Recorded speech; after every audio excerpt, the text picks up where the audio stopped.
We've got two big movers into our top 10 this week.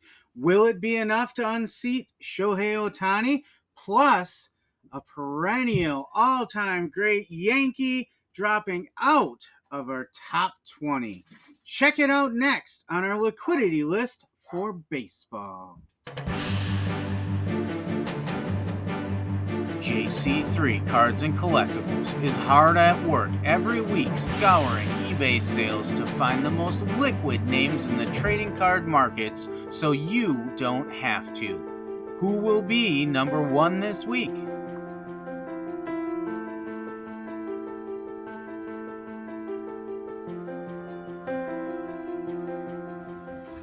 Welcome back, everybody. Happy to see you here again. It's been a while since we talked about our liquidity list for baseball.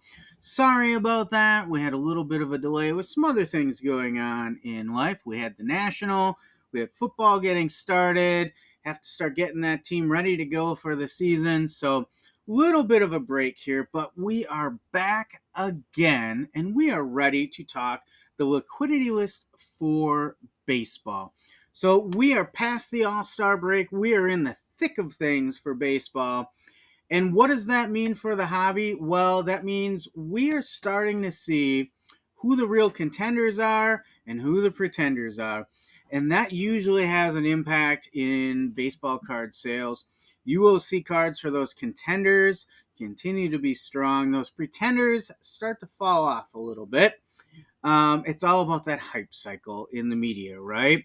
So we're at that point in the year where we kind of know where some of those real teams are going to be hunting for the playoffs. We've got the AL East led by the Yankees, with the Orioles not too far behind them. AL Central, the Guardians are in control, but the Twins and the Royals are nipping on their heels. In the AL West, the Astros and the Mariners are fighting it out. And then working around, looking at maybe that wild card spot down the road is the Red Sox and the Rays still trying to battle it out.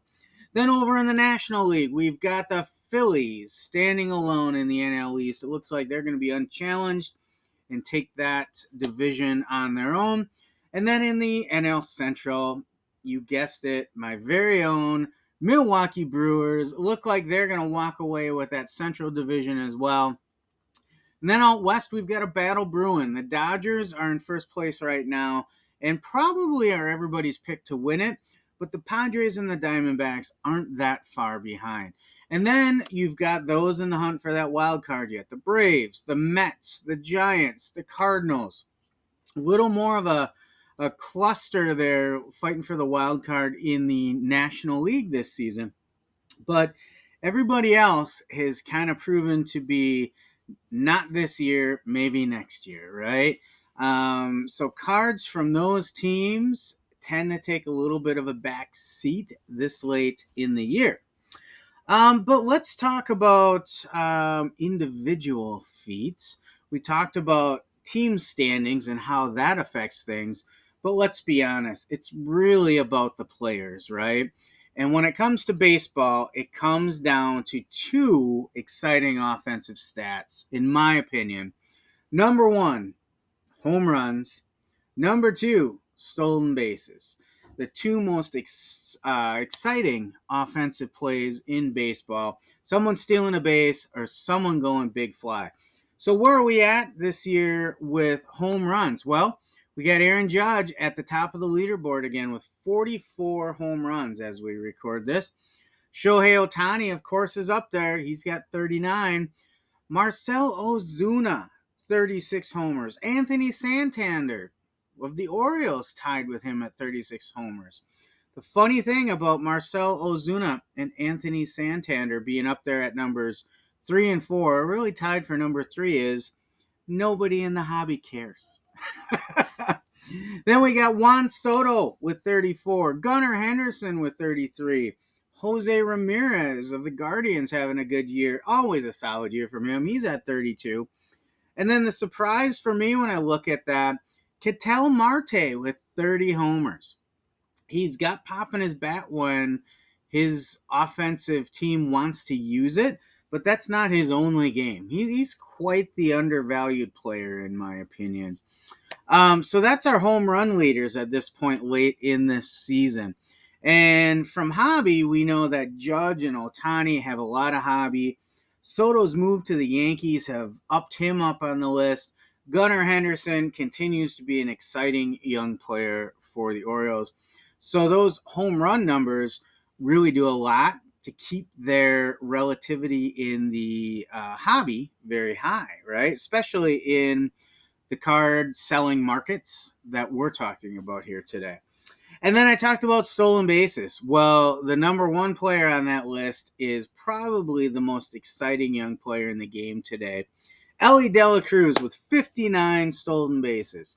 I don't know that he's within reach of Ricky Henderson, but if anybody could do it, it's probably him. So it'll be exciting to see how he develops. Then we've got another big name in baseball, Shohei Otani, tied for number two on that stolen base list with 37. And who's he tied with? Well, the Milwaukee Brewers' Bryce Terang. Kind of a surprise there to see Bryce Terang up there tied for second with Otani. And then we've got Jose Caballero with 35, Jaron Duran with 31, David Hamilton with 31, and Michael Garcia with 30. I would tell you that after Ellie and Otani, the rest of that list is probably irrelevant.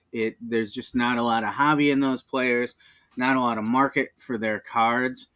So when you combine Otani on both the home run leaders and the stolen base leaders, that kind of gets you to that pinnacle of the sport, right? The pinnacle. He can do it all. He can pitch, he can hit, he can run. A true five-tool player. So that's kind of where we're at in the baseball season right now. As we look at card values, we have some players that are really burning up the list. We had some big movers this week. Players like Aaron Judge, Bobby Witt Jr. Bobby Witt Jr. climbed, oh gosh, how far did he climb today? He went up 44% since our last list. Jackson Holliday moved a tremendous amount. He was mired in a slump for a while. He's turned things around. He's up 82%. Paul Skeens is back in the plus side. He had a little slip there for a while as well, but still a lot of excitement with Paul Skeens. He's up about 42%. Actually, I have to go back to Jackson Holliday. I misspoke. Jackson Holliday is actually up 240%. 240%. That's not a misprint. He's up from about 4,000 cards the period before to 13,609 cards in this period. That is quite the jump. He's turned things around. He's figuring things out. That is exciting to see. Some other players climbing the charts. Juan Soto is up a little bit. Jackson Chourio of the Milwaukee Brewers, he's up about 82%. Wyatt Langford has shown some growth. Colton Cowser has shown some growth. And maybe a surprising figure for me anyway, because this is a Hall of Fame player that really I would expect to be in a pretty decent spot on the list week in, week out. But Ricky Henderson is up 72%. What makes a guy like Ricky Henderson go up? Well, maybe it's comparisons with Ellie De La Cruz, right? You get that name out there in the media. People say, oh, man, I remember watching Ricky Henderson play. What cards do I have of his? I think I need some more for that collection, right? And, of course, whenever you have cards going up, you also have some cards tumbling down. Names like Julio Rodriguez are down. Julio's down about 11%. Gunnar Henderson. Gunnar Henderson is down, even though he was on some of the league leaders lists. He's on the home run list. He's actually down about 21% list over list. Corbin Carroll is down a little bit more. Adley Rutschman is also down about 22%. It's interesting to see that the Orioles are still within reach of that first place in the AL East. They can catch those Yankees. But yet we see both Gunnar and Adley Rutschman sliding a little bit as Jackson Holiday goes way up. Speaking of the Yankees, Anthony Volpe is down a little bit, not tremendously, down about 17%. He's still a player that I am anxiously watching. He's been relatively quiet, but relatively steady, right? Kind of sounds like another Yankee shortstop when he started his career. Speaking of that, Derek Jeter is also down this period. He's down about 13%. And the Mick was another sliding player, down 21%, an all-time great. Surprised to see Mickey Mantle tumbling down that list a little bit. However, I would say players like Mantle and Jeter, they're players, they're going to spike a little bit now and then, and they're going to fall back down. Over the long haul, they're going to be relatively flat unless something significant happens that involves them. Those Hall of Fame greats that aren't playing anymore, their value's pretty well set. They might have short-term spikes and falls, but over time they should even out nice and even. So those are the hot and cold cards, or names, I should say, for this period. It's a pretty interesting list, as I said in the teaser there. We've got 2 new entries in the top 10. We had a significant player drop out of the top 20. And we've had a lot of movement overall on the list. So you're probably wondering, when are we going to get to the list? Well, how about right now? How about we jump into the liquidity list for baseball, the period ending August 16th, 2024, and here we go.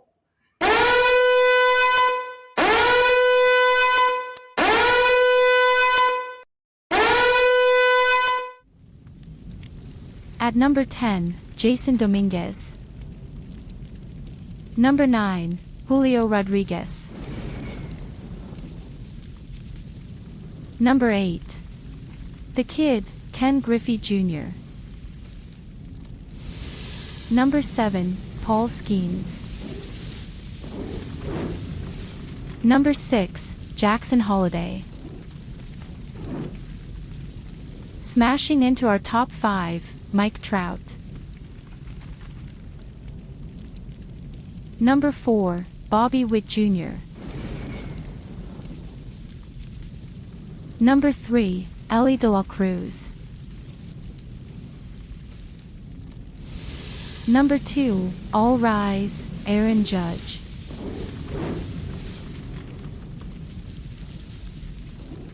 And the number 1 most liquid player in baseball, Shohei Ohtani.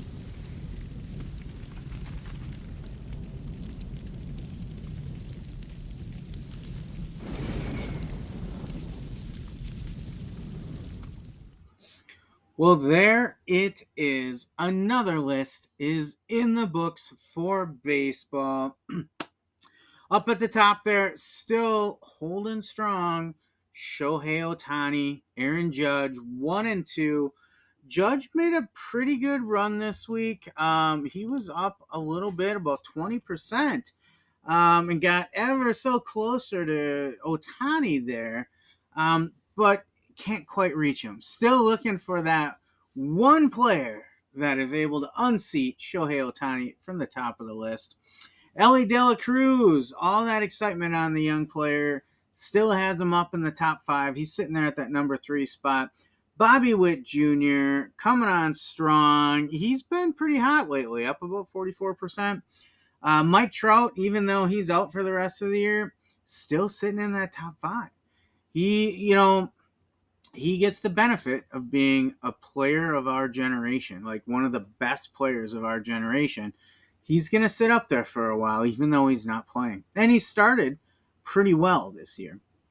Number 6, Jackson Holiday, over 13,000 cards sold. So he went down to the minors for a while. He couldn't quite get things figured out at the big league when he started the year, but he's back up in our list again. Paul Skeens, he had a few weeks he was coming down pretty strong, and long term, I'm on camera saying I don't think his value is going to last long term. I still believe that.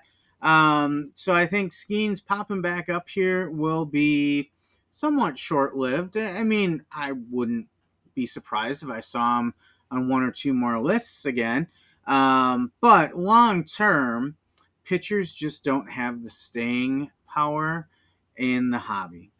Number 8, Ken Griffey Jr., Hall of Famer, generational talent, really changed the game as far as how the casual fan views it, how it opened up to more media.